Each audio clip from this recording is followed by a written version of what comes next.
Okay, here we go again. The news is very frightening, I know, and I've been getting involved in arguments on Facebook, so which doesn't lead anywhere. I think to cheer ourselves up, I think John Betjemann's a man.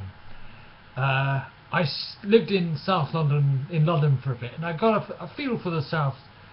Uh, as a northerner, I've got the old chip on my shoulder, but there's a feel about South London and Surrey, where the countryside comes into London quite a bit, and I found that very charming. Great city, London, and in lots of open space in it. Now, it's such a big place and rather lonely. But the south side and up to the west, through to Kingston and Surbiton, I know quite well, and I've got some fond memories of. And Betjemann is what we'd call metropolitan line, the suburbia, the suburbs towards the end of the underground lines, the subway, and rather genteel, very middle class, but quite likeable in many respects. Lots of old villages. Of course, William Blake came from that area as well, though he was further in towards the centre of the city. And I've got a couple of poems here that really remind me of that, and it's very tongue-in-cheek. His metre, Brian, do you know I'm English? My first love of poetry came from reading the American poet Longfellow, who is sort of sneered at, but I loved his metre, his sing-song sort of metre, and I fell in love. My first person I fell in love with in my life was Hiawatha, and the Red Indian Girl on one of the westerns. My uncle, who was a GI, took me to see a western with Bob Hope. I think it was Paleface or something like that. And I fell in love with Jane Russell. She was how old I am. But I remember some of the earlier westerns after the war. There's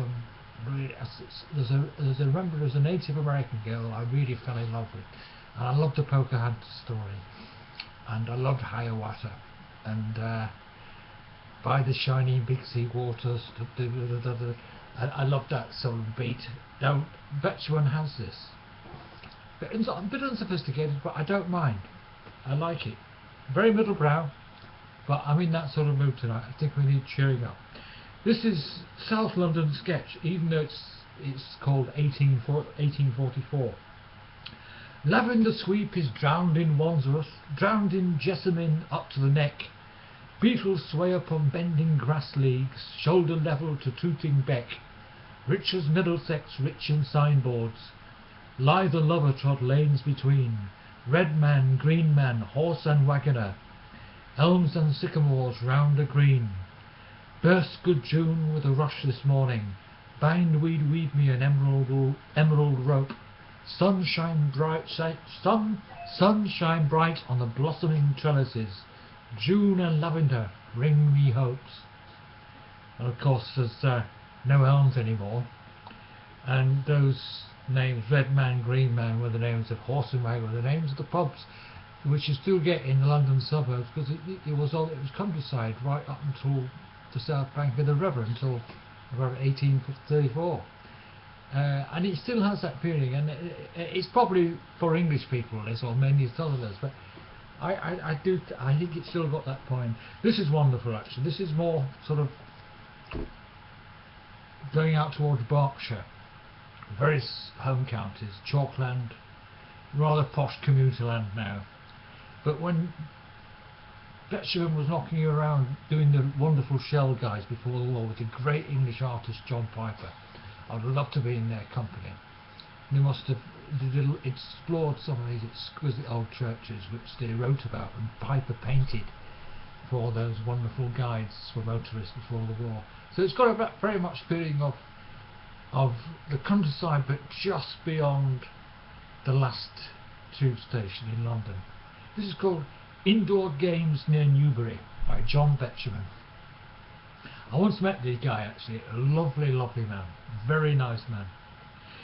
In among the silver birches winding ways of tarmac wander, and the signs to Busset Bottom, Tussock Wood and Windy Break. Gabled lodges, tile-hung churches catch the lights of our Lagonda as we drive to Wendy's party, lemon curd and Christmas cake. Rich the makes of motor whirring, past the pine plantation purring.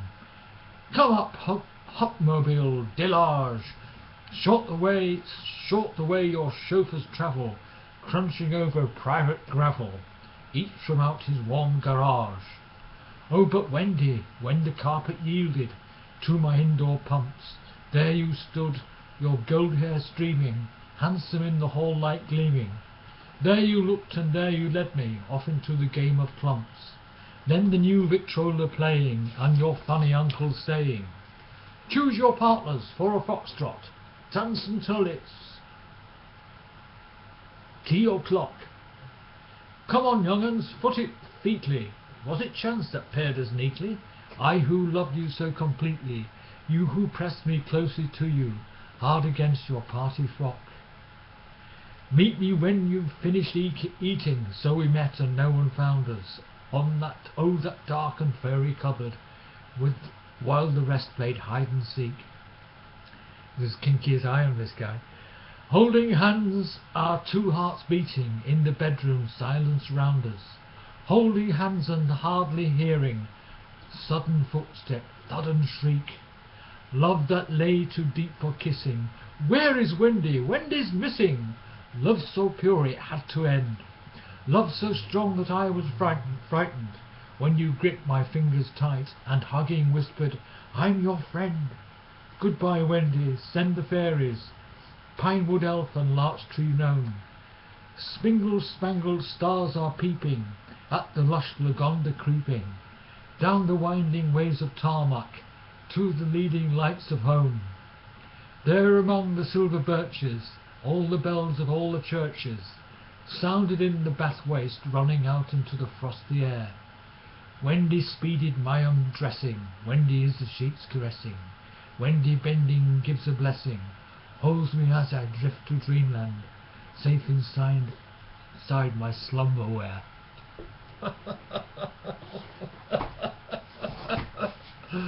Thank you.